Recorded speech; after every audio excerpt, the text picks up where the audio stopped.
কোনো ভুল করে হোক, যদি অন্য জায়গায় ভোটটা পড়েছে পিঠটা ফুলে বালিশ হবে।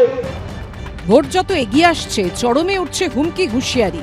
দক্ষিণ 24 পরগনার মগরাহাটে শনিবারই তৃণমূলের যুব সভাপতি ইমরান হাসান মোল্লার ভোটারদের হুমকি দেওয়ার ভিডিও ভাইরাল হয়। 700টা ভোট এই বুথে 700টা জোড়া ফুলে দিতে হবে। যদি অন্য জায়গায় ভোট পড়ে তাহলে কিন্তু লক্ষ্মী ভান্ডার ভোটের পরে বন্ধ হয়ে যাবে। বেঈমানদেরকে 21 সালে ক্ষমা করেছি, এই 26-এ আমরা আর ক্ষমা করব না। যদি তৃণমূল কংগ্রেস করতে চাও এলাকায় থাকো, না তো আজকের পর থেকে বউ বাচ্চা নিয়ে এলাকার বাইরে চলে যাও, আমরা আর ক্ষমা করব না। এই নিয়ে বিতর্কের 24 ঘন্টার মধ্যেই ফের সামনে এসেছে ওই তৃণমূল নেতার ফের এক হুমকির ভিডিও। যতগুলো ভোট আছে ততগুলো ভোট জোড়া ফুলে ফেলতে হবে।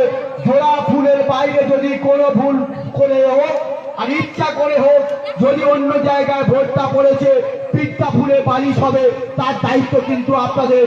কিন্তু এখনো তাকে গ্রেফতার করা হয়নি। এর আগে শুক্রবার বহরমপুরের 8 নম্বর ওয়ার্ডের তৃণমূল কংগ্রেসের সভাপতি রাজু মণ্ডলের একটি ভিডিও ভাইরাল হয়। বহরমপুরের তৃণমূল প্রার্থী নাড়ুগোপাল মুখোপাধ্যায়ের প্রচারে ভোটারদের কার্যত হুমকি দিতে দেখা যায় তাঁকে। পদ্মফুলে ভোট দেওয়া যাবে না, পরিষ্কারভাবে বলে দিচ্ছি, খাতা এন্ট্রি করা থাকবে, কোন বাড়ির কে ভোট দিচ্ছে আমরা সব পুরো মোটামুটি আমাদের ক্যামেরা থাকবে। এবার নির্বাচন কমিশনের কাছে অভিযোগ পৌঁছতেই শুক্রবার রাতে রাজু মণ্ডলকে গ্রেফতার করে বহরমপুর থানার পুলিশ। যদিও পরদিনই অর্থাৎ শনিবার ব্যক্তিগত বন্ডে থানা থেকেই জামিন পান তিনি। জামিন পাওয়ার পরেও কার্যত বেপরোয়া মেজাজে দেখা যায় তৃণমূল নেতাকে। বলবে রাজু কিছু বলবে? যা হবে 23 তারিখের পর, যা কিছু হবে 23 তারিখের পর। তৃণমূল নেতাদের এই হুমকি হুঁশিয়ারি নিয়ে সরব হয়েছে বিরোধীরা। যাবার আগে ছোটখাটো হয়, আমাদের এখানে নির্বাচনটা খুব একটা নিরামিষ তো হয় না, এগুলো হবে। যখন জোয়ার আসে না, আছে এখন একটু এসছে জোয়ার, পরে দেখবে নেতাও চুপ, কর্মীও চুপ। মগরাহাটের তৃণমূলের যুব সভাপতি ইমরান হাসান মোল্লার বিরুদ্ধে নির্বাচন কমিশনে অভিযোগ জানিয়েছে বিজেপি।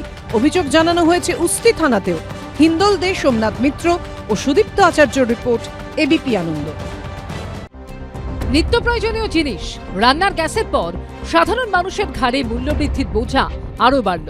এবার দাম বাড়তে চলেছে 900-রও বেশি অত্যাবশ্যকীয় ওষুধের। ওই ওষুধগুলির ফর্মুলেশনের ক্ষেত্রে মূল্যবৃদ্ধির অনুমোদন দিল ন্যাশনাল ফার্মাসিউটিক্যাল প্রাইসিং অথরিটি বা এনপিপিএ। বুধবার থেকেই এই সিদ্ধান্ত কার্যকর। চলতি আর্থিক বছরে যে ওষুধগুলো এনপিপিএ দ্বারা নিয়ন্ত্রিত ছিল সেগুলো বৃদ্ধি করার অনুমতি দিয়েছে। ফলে চিকিৎসক এবং ওষুধ বিক্রেতারা অনুমান করছেন এবং আশঙ্কা করছেন প্রায় 900 রকমের ওষুধের দাম বাড়তে চলেছে খুব শীঘ্রই।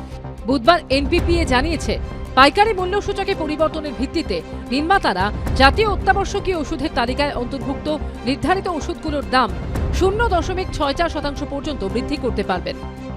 কেন্দ্রীয় সরকার মানুষকে বিভ্রান্ত করেছিল যে জিএসটি তুলে দিয়ে তারা নাকি ওষুধের দাম কমাবে। কয়েকদিন যেতে না যেতেই আজকে আবার তারা এতগুলো ওষুধের দাম বাড়িয়ে দিল। মানুষ ওষুধ না কিনতে পেরে, চিকিৎসা না পেয়ে মারা যাবে। এর বিরুদ্ধে মেডিকেল সার্ভিস সেন্টার সর্বস্তরের শুভবুদ্ধি সম্পন্ন মানুষকে ঐক্যবদ্ধ হয়ে আন্দোলন করবার জন্য আহ্বান জানাচ্ছে। ওষুধ লাগে না এমন বাড়ি এখন বিরল। ব্লাড প্রেশার, ব্লাড সুগারের ওষুধ এখন ঘরে ঘরে লাগে।